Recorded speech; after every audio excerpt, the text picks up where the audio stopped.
बिस्मिल्लाहिर्रहमानिर्रहीम। अस्सलाम वालेकुम। उम्मीद है आप तमाम नाज़रीन खैरियत से होंगे। पाकिस्तान में मौजूदा सियासी बदलती सूरत हाल और पाकिस्तान की माशी सूरत हाल, पाकिस्तान की मौजूदा सियासी सूरत हाल पर तो लोग बात कर रहे हैं। मुख्तलिफ़ किस्म के सहाफ़ी जो बड़े बड़े नाम हैं वो आपको बात करते हुए नज़र आएंगे कि लॉन्ग मार्च आया या आने वाला है या उसकी क्या स्ट्रेटजी है इमरान खान की।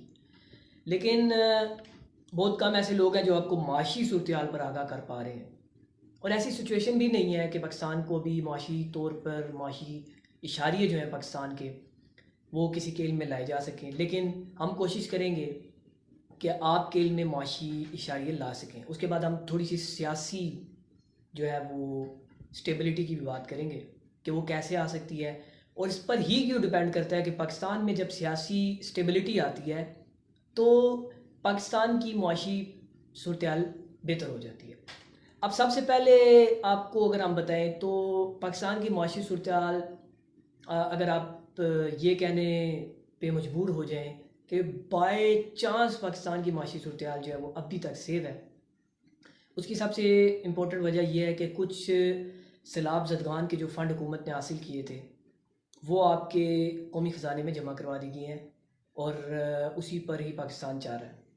लेकिन डॉलर और वगैरह वगैरह जितने भी फैक्ट्स और फिगर ये आपसे हम शेयर करेंगे।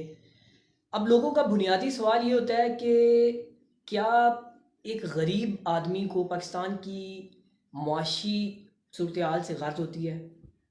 यानी उसको तो रोटी कपड़ा मकान से गर्ज होती है, ये हमारा एक जहन बना दिया गया है। लेकिन यकीनी तौर पर अगर आप टेक्निकली इसको देखें तो यकीनी तौर पर पाकिस्तान के जो गरीब हो, अमीर हो, किसी भी कैटेगरी का हो या किसी भी क्लास का हो, उसको पाकिस्तान की मुआशी हालात से गर्ज होनी चाहिए। पाकिस्तान के मुआशी हालात किस तरफ जा रहे हैं? क्योंकि पाकिस्तान में सियासी स्टेबिलिटी नहीं है। जब आपके मुल्क में पॉलिटिकल स्टेबिलिटी ना हो तो आपके मुल्क में इकोनॉमिकली स्टेबल आप स्टेबिलिटी की तरफ नहीं जा सकते। तो मुल्क जो है इकोनॉमिकली आपका स्टेबल कैसे होगा? देखिए, सबसे इम्पोर्टेंट चीज़ है कि जब से ये आपकी हुकूमत आई, आप इसको ज़ुबान में अपनी इम्पोर्टेड हुकूमत कह सकते हैं, तो ओवरसीज़ पाकिस्तानियों ने अपने जो है पैसे वो भेजना छोड़ दिए हैं। वो डॉलर की करेंसी में आपको भेजते थे और आपके मुल्क में डॉलर जब मज़ीद आते रहें तो आपका मुल्क जो है वो स्टेबल होता रहता है।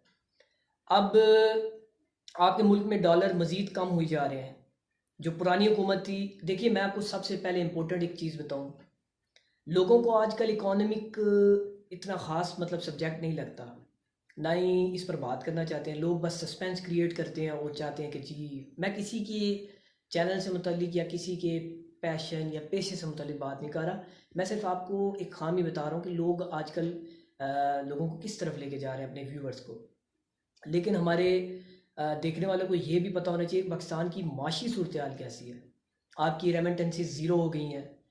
आपका जो करंट अकाउंट डेफिसिट है, आपका जो करंट अकाउंट डेफिसिट है वो -17 में चला गया, जो कि पिछली जो सबका हुकूमत थी उसमें सरप्लस में था।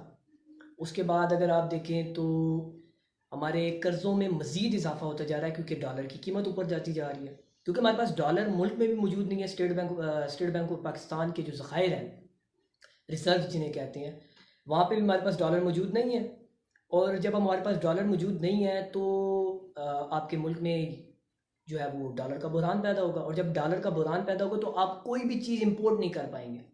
अब आप हिसाब लगा लीजिए कि हुकूमत ने इंपोर्ट जो है उस पर पाबंदी लगा दी है, यानी आप कोई भी चीज़ इंपोर्ट नहीं कर सकते। लेकिन आप ये देखें कि हमारी एक्सपोर्ट भी नीचे चली गई है। अगर आपकी एक्सपोर्ट ऊपर जा रही होती है और आपका इंपोर्ट बिल कम होता, ये अगर पुरानी हुकूमतें अगर ऐसी स्ट्रेटजी बनाते हुए आती कि हम इंपोर्ट चीज़ें कम करते और अपने मुल्क में ऐसी चीज़ें बनाते कि जो हम भी इस्तेमाल कर सकें और बैरून मुल्क भी हम एक्सपोर्ट कर सकें। लेकिन हमारी किसी भी हुकूमत ने ऐसी कोई स्ट्रेटजी नहीं बनाई, जिसका नुकसान आज हमें भुगतना पड़ रहा है।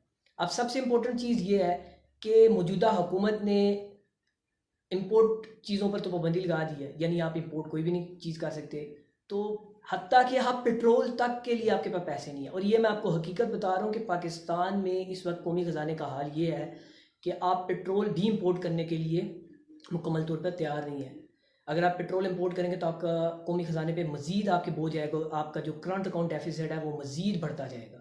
और इससे ये होगा कि आने वाले वक्त में हमारे कर्ज़े, हमारी जो करेंसी है वो जो है डीवैल्यू होती जाएगी और डॉलर मज़ीद उसके मुकाबले में ऊपर जाता जाएगा। अब हम इसको कंट्रोल कैसे कर सकते हैं? लोग कहते हैं जी कि मुल्क में अगर आपकी पॉलिटिकल स्टेबिलिटी हो तो आपकी जो है वो इकोनॉमिकली जो है मुल्क आपका स्टेबल हो जाता है। लेकिन अब इसके लिए प्लानिंग की भी ज़रूरत होती है। देखिए, लोगों ने एक चीज़ ज़हन में बनाई हुई है कि कोई भी अगर पॉइंट हो, कोई भी ऐसी चीज़ हो तो उसको दूसरे से रिलेट करके आप इसका जवाब दे सकते हैं। ऐसा बिल्कुल भी नहीं होता। मुआशत एक अलग सब्जेक्ट है और सियासत एक अलग सब्जेक्ट है। पाकिस्तान में आपको शुरू से ये पता होगा, देखिए दूसरे मुल्कों की रवायात अलग हैं। उनकी रवायात ये हैं कि उनकी सियासत और उनकी माशत अटैच है आपस में, लेकिन हमारे मुल्क की सियासत और माशत आपस में अटैच नहीं है। जो भी हुकूमत आती है उसका एक अलग माइंड सेट होता है, उसकी एक अलग स्ट्रेटजी होती है और वो अपनी मर्ज़ी से मुल्क को चलाना चाह रहे होते हैं। लेकिन कोई भी ये नहीं चाह रहा होता कि मुल्क की जो मईशत है उसको पॉजिटिव डायरेक्शन में लेके जाया जाए। अपनी अपनी पॉलिसीज़ आती हैं। पुरानी अदवार में भी आपने देखा होगा कि मुल्क की अलग अलग पॉलिसीज़ आई, लोगों ने अपने अपने तजर्बे किए और आज मुल्क इस दाने पर खड़ा है। अब इसका हल क्या है? लोग कह रहे हैं जी पॉलिटिकल स्टेबिलिटी आएगी तो आपका मुल्क माशी तौर पर मजबूत होता जाएगा, लेकिन ऐसा बिल्कुल भी नहीं है। अगर ये हुकूमत, जिसको आप इम्पोर्टेड हुकूमत कहते हैं, अगर ये भी मुल्क को पॉजिटिव डायरेक्शन में चलाना चाह रही है तो इनको सबसे पहले ये चीज़ करना होगा कि मुल्क में टैक्स कलेक्शन जो है वो मज़ीद बढ़ानी पड़ेगी।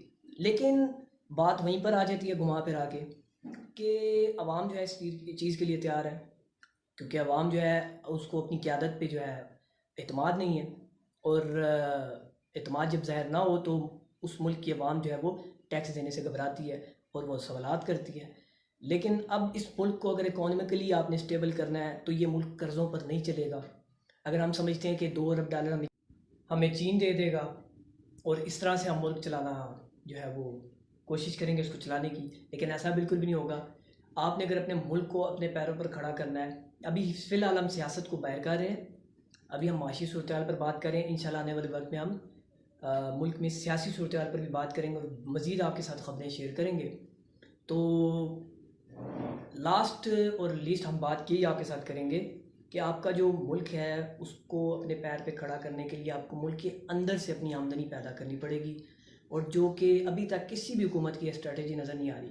हाँ, हम साबका हुकूमत को एक चीज़ फेवर करेंगे कि उसकी ये स्ट्रेटजी थी कि उसने मुल्क को अपने पैर पे खड़ा करने के लिए कर्ज़ों पे इतना रियलाइज़ नहीं किया, इतना उन्होंने डिपेंड नहीं किया, और उन्होंने मुल्क को स्टेबल करने के लिए मुल्क के अंदर से ही आमदनी इकट्ठी करने की कोशिश की और टैक्स कलेक्शन इशारे आपके सामने है। तो आने वाले वक्त में हम आपके साथ ये भी शेयर करेंगे कि किस हुकूमत ने मुल्क को इकोनॉमिकली स्टेबल करने की कोशिश की और उनके इशारे दुरुस्त थे। तो आप सबसे गुजारिश है कि चैनल को सब्सक्राइब कीजिए और बेल आइकन पर क्लिक कीजिए ताकि आने वाली वीडियोज़ आप तक, मज़ीद आने वाली वीडियोज़ आप तक पहुँच सकें। बहुत बहुत शुक्रिया।